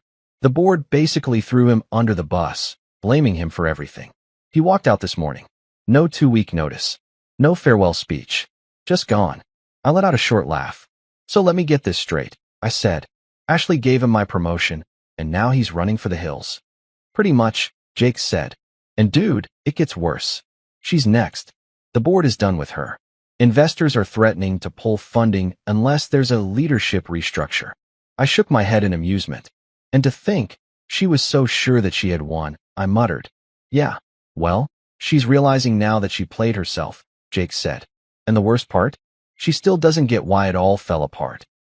I chuckled. Of course, she didn't. Ashley had spent years prioritizing office politics over real skill. She had played her game, rigged the system, made decisions based on personal favoritism rather than actual qualifications. And now, she was paying the price. So what happens next? I asked. The board is scrambling, Jake said. They're looking for someone to come in and clean up the mess. And from what I hear, they want you. I rolled my eyes. Of course they do, I muttered. After everything, after years of being overlooked, dismissed, and undervalued, now they needed me. But they were too late. Westbridge had already given me everything Evermark refused to, and I wasn't about to go backward. I assume Ashley hasn't reached out yet. I asked, though I already knew the answer. Not yet, Jake said, but give it time. She will. And when she did, I'd be ready. The next morning, I was sitting in my office when my phone vibrated. A new email. I already knew who it was from before I even looked. Ashley. I exhaled slowly, letting the moment settle before opening the message. Jamie, I think we may have made a mistake. I'd like to discuss an opportunity for you to return. Name your price. I smiled. Of course, she wanted me back. But the problem was, I wasn't for sale. I stared at the email for a long moment before typing out my response. Ashley, I appreciate the offer, but I'm exactly where I need to be. Best of luck. Jamie. Then, without another thought, I hit send. And just like that, the door to Evermark was officially closed forever. I leaned back in my chair, staring out at the city skyline, taking in the reality of my new life. Westbridge was thriving. My system was being rolled out globally. I had full control over my work, a team that respected me, and a salary that made Evermark's look like pocket change. And Evermark? Evermark was bleeding out, and they had no one to blame but themselves. The best part? I was just getting started. It didn't take long. 2 days after I sent my final email to Ashley, my phone started ringing. At first, I ignored it. I let it go to voicemail, letting her desperation fester. She wasn't used to being ignored. She was used to controlling the conversation, being the one people had to impress, the one making the decisions. But now, she was the one chasing after me. I let it ring again, and again. Then, a new email popped up in my inbox. Subject, urgent, let's talk. I smirked before clicking it open. Jamie, I know things ended on bad terms, but I really think we should discuss this. Evermark is willing to negotiate. Whatever you want, we can make it work. Just take a meeting. Please. Please. I never thought I'd see Ashley beg. I leaned back in my chair, staring at the email, letting it sit there for a moment. I had two choices. I could ignore her entirely, let her twist in the wind, let Evermark continue its downward spiral until it was nothing but a cautionary tale in the industry. Or I could play the game one last time. I drummed my fingers on my desk, considering my options. Then, I made my decision. I picked up my phone, scrolled through my missed calls, and finally, I called her back. She answered immediately, as if she had been staring at her phone, waiting. Jamie, she breathed, the tension thick in her voice. Ashley, I said smoothly. There was a pause, a hesitation. She was used to having the upper hand, used to me being the one fighting for her attention. But now, the dynamic had flipped. Thank you for calling me back, she finally said. I know you're busy, but I really think we should talk. I gathered that from the 5 missed calls and your email, I said dryly. Another pause. She hated this. She hated that she had to convince me. Jamie, she said, her voice lowering into something carefully controlled. like she was trying to regain some authority. You know Evermark isn't the same without you. Things have changed. That's one way to put it, I said, tilting my head. Steve is gone, she continued, trying to sound unaffected, but I could hear the strain. The board is looking for new leadership. There's an opportunity here. A big one. And I think it should be you. I nearly laughed. 3 months ago, she had looked me in the eye and told me I wasn't a team player, that I wasn't right for a leadership position. And now? Now she wanted me to save her. Interesting, I said, dragging the word out. Jamie, listen. I don't think I need to, I interrupted.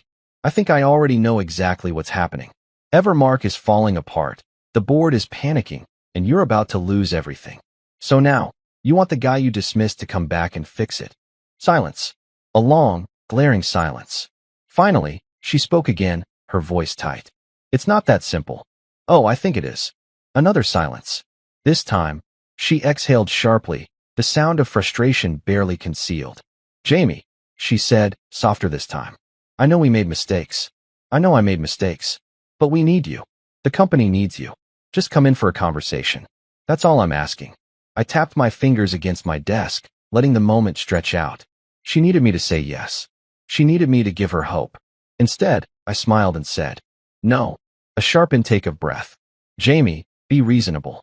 Oh, I'm being very reasonable, I said smoothly. See, I did my part. I gave Evermark everything. And you threw it away. You made your choice. Now you have to live with it. I can fix this, she pushed. We can fix this. Ashley, I said, my voice calm but firm. There is no we anymore. Silence. Finally, she let out a slow exhale. Defeated. You're really not going to help? She asked, her voice quiet now. No, I said simply. A beat passed.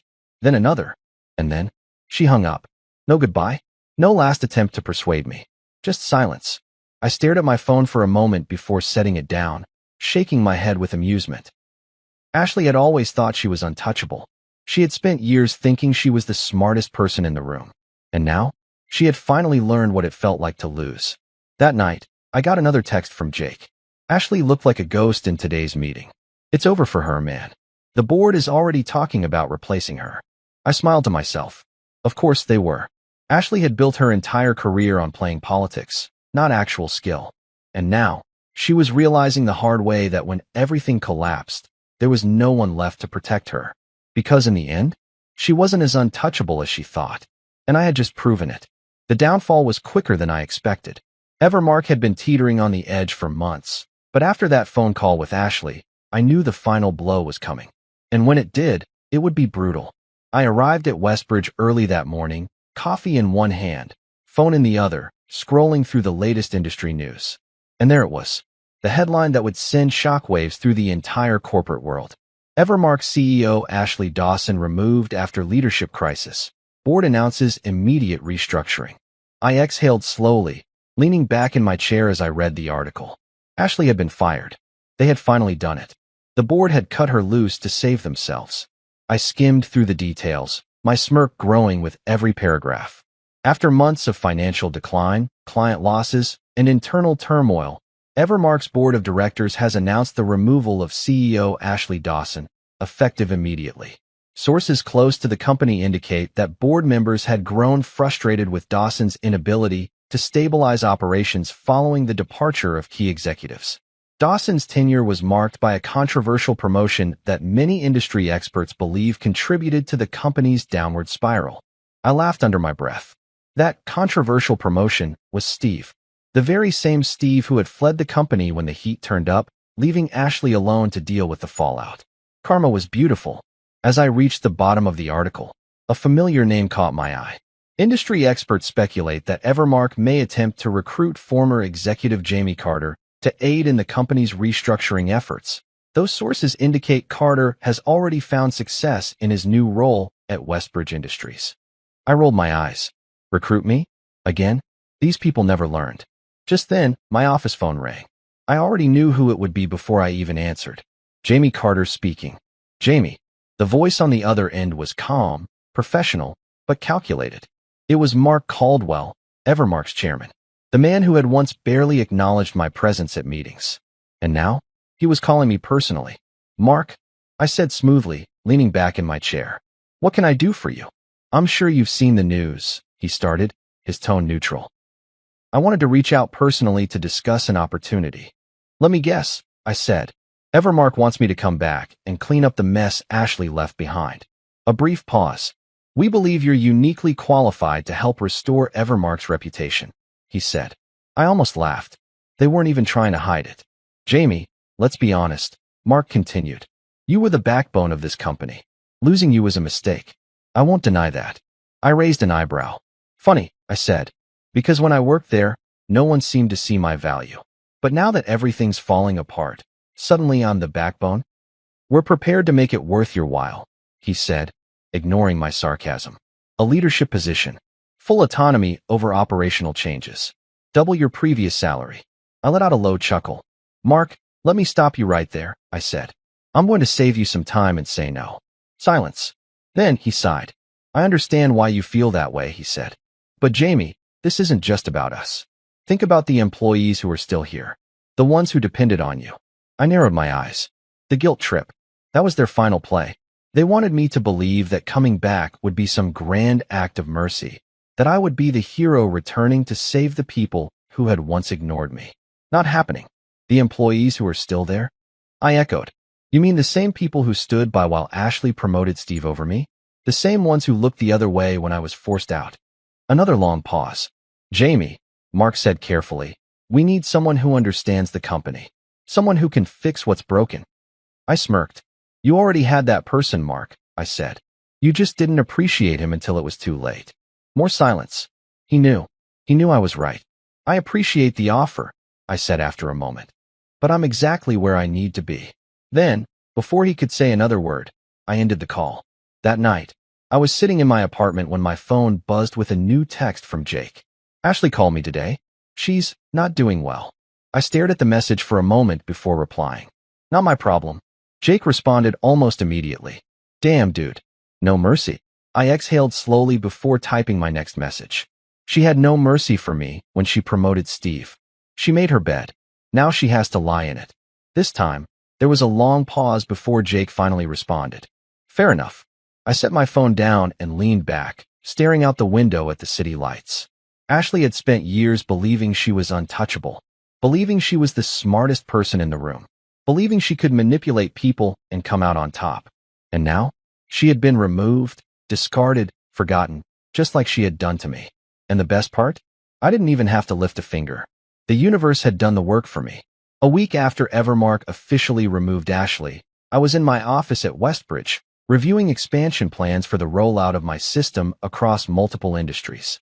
Everything was moving fast, faster than I had imagined. Westbridge was thriving. Our efficiency metrics were breaking industry records, clients were lining up, and the press was all over it. Every tech and business publication was talking about how Westbridge had revolutionized workflow management overnight. And at the heart of it all, me. This was what I had always envisioned. Not being a pawn in someone else's corporate game, not waiting for approval from people who didn't respect me, but being in control, calling the shots, leading. I was exactly where I needed to be. Then, my assistant, Claire, knocked on my office door. Jamie, I just got a call from Evermark's board. They're asking for a meeting. I didn't even look up from my screen. Tell them I'm not interested. I did, Claire said, but they insisted. They said they have a proposal that demands serious consideration. I finally looked up, narrowing my eyes. They weren't giving up. They were desperate. And if I was being honest, I was curious. Fine, I said. Schedule it. Let's hear what they have to say. 2 days later, I walked into a private conference room at Evermark's headquarters. I hadn't stepped foot in this building since the day I walked out, and now, I was walking in on my own terms. Mark Caldwell, the board chairman, stood to greet me as I entered. Jamie, he said, forcing a smile. Good to see you. Wish I could say the same. I replied smoothly, taking a seat across from him. He didn't even flinch. He knew I wasn't here for pleasantries. Also in the room were 3 other board members. People who had barely acknowledged me back when I worked here. Now, they looked like they were about to beg. Mark cleared his throat and slid a folder across the table. I'll get straight to the point, he said. We want you to come back to Evermark as our new CEO. I stared at him for a long moment before laughing. I actually laughed. I leaned back in my chair, shaking my head. Let me get this straight, I said. You fired Ashley, your golden girl, and now you want me, the guy she forced out, to fix the mess she left behind? Mark didn't even try to deny it. Yes. I picked up the folder and flipped through it. Their offer was massive. Triple my old salary. Full executive control. A huge stock package. They weren't just asking me to return. They were begging me. I closed the folder and set it aside, my expression unreadable. Why should I even consider this? I asked. Mark leaned forward, his voice lower now. Because, Jamie, Evermark is still one of the biggest names in the industry. And if you take the reins, you'd be running your own empire. You wouldn't just be fixing a broken company. You'd be shaping its future. Your future. I studied him carefully. He was good. He knew how to sell it. But the problem was, I wasn't buying. Let me ask you something, Mark, I said. What happens if I say no? He didn't even blink. Then Evermark collapses. I tilted my head. And that's my problem, why? Silence. Mark sighed, rubbing his temples. Look, Jamie, I know we handled things poorly before. I won't sugarcoat it. But this is bigger than personal grudges. Evermark needs a leader. A real one. And we're willing to make it worth your while. I sat there for a moment, tapping my fingers against the table. I could feel the weight of the moment. They had once dismissed me like I was nothing. Now, they were offering me the keys to the kingdom. And maybe some part of me should have wanted that. But I didn't. Because Evermark didn't deserve me. They had never deserved me. And now, they were realizing that too late. I stood up, adjusting my jacket. I appreciate the offer, I said. But I have to decline. Mark frowned. Jamie, Westbridge gave me everything Evermark never did. I cut in. And I'm not about to trade that for a sinking ship. Silence. The board members exchanged glances, realizing that they had already lost me. I picked up the folder with their offer, flipped it open, and tore the contract in half before tossing it back onto the table. Best of luck, I said smoothly. You're going to need it. And then, I walked out. Again. Only this time, I wasn't leaving as an employee. I was leaving as the man who had won. That night, I was in my office at Westbridge, sipping a glass of whiskey when my phone buzzed. A message from Jake. Dude, just heard about the meeting. You really told them to go to hell. I smirked, taking another sip before typing back. Not in those words. But yeah. Jake's response was immediate. Damn. Ashley must be losing her mind. I exhaled slowly, staring at my phone. Ashley. I hadn't heard from her since she was fired. And honestly, I didn't need to. Because I already knew exactly what she was thinking. She thought she had secured her future when she chose Steve over me. She thought I would be nothing without Evermark. She thought I would come crawling back. But now, she was watching from the sidelines as I thrived. She was irrelevant. And I was just getting started. The day after I rejected Evermark's desperate offer, I arrived at my office feeling lighter than ever. There was something deeply satisfying about knowing I had all the power now, something Ashley and her board had never believed possible. For years, they had seen me as just another employee, a piece of the corporate machine. Now, they were watching as I thrived without them, while their empire crumbled into dust. The news of my rejection spread fast. By noon, I had 5 different emails from industry journalists asking for a statement. Westbridge's PR team even asked if I wanted to do an official press release. Should we address the rumors? Claire, my assistant, asked when she stepped into my office. I sipped my coffee, considering it. No, I said finally. Let them wonder. Because that was the best part. Evermark wasn't just falling apart. They were scrambling to understand why. They had assumed I would jump at the chance to return. They had thought I was still the same man who spent years waiting for their approval. They had no idea who I had become. And now, I was untouchable. That evening, I got a call from Jake. Man, he said, I don't think you realize just how bad things are over here. Oh, I said, leaning back in my chair, intrigued. Ashley's been calling everyone, he said. She even tried reaching out to old clients, trying to convince them to come back. But the problem is, they don't trust her anymore. I finished for him. Jake sighed. Exactly. The reputation hit was too big. And with you at Westbridge, they all know who the real brains behind the operation was. I smirked. So what's the next move? I asked. You're gonna love this, Jake said. The board is looking for a new CEO. And guess who they just reached out to? I already knew the answer before he said it. Steve. Yep, Jake confirmed. The same guy who ran the company into the ground. They're so desperate, they're trying to bring him back. I let out a slow chuckle. They never learn, do they? Nope, Jake said. And that's why they're gonna sink. And he was right. Because the truth was, Evermark's biggest mistake wasn't just losing me. It was proving to the world that they didn't value the right people. And now, they were paying for it. That weekend, I attended a major tech and business conference on behalf of Westbridge. Every major player in the industry was there. Investors, CEOs, rising entrepreneurs. The perfect place to cement my reputation. As I walked through the venue, shaking hands and exchanging business cards, I could feel the difference. People weren't just acknowledging me. They were seeking me out. I had become someone that mattered. Then, as I turned the corner toward the networking lounge, I spotted her. Ashley. She was standing near the bar, a drink in hand, wearing a forced smile as she spoke to a group of executives. And the moment she saw me, her entire expression shifted.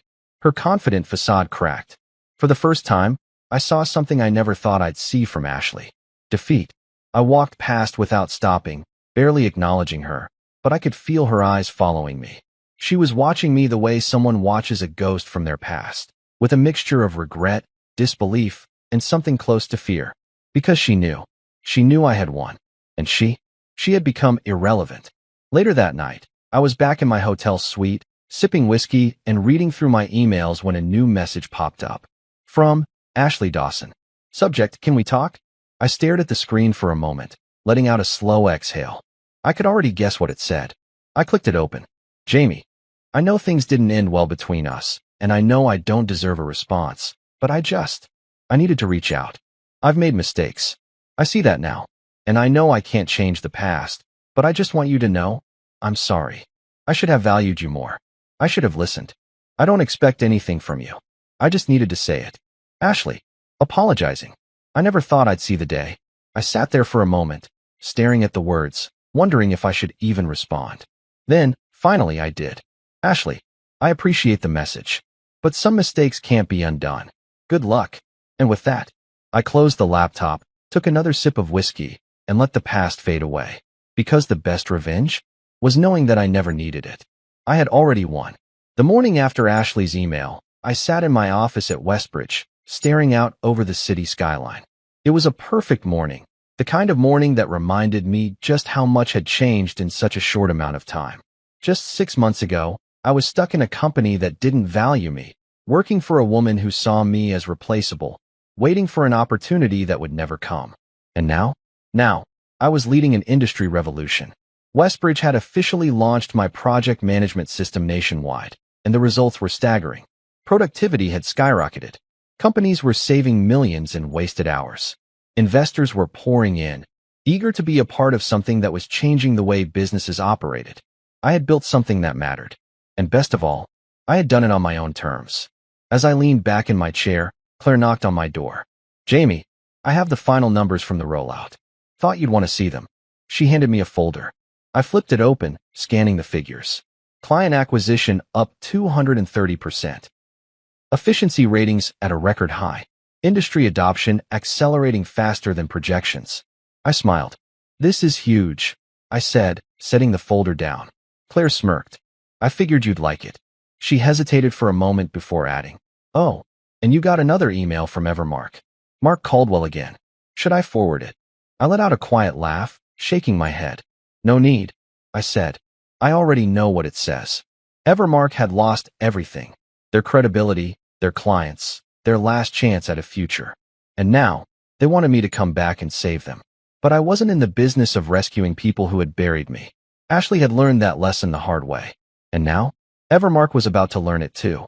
That evening, I attended an exclusive business gala hosted by Westbridge. The biggest names in the industry were there.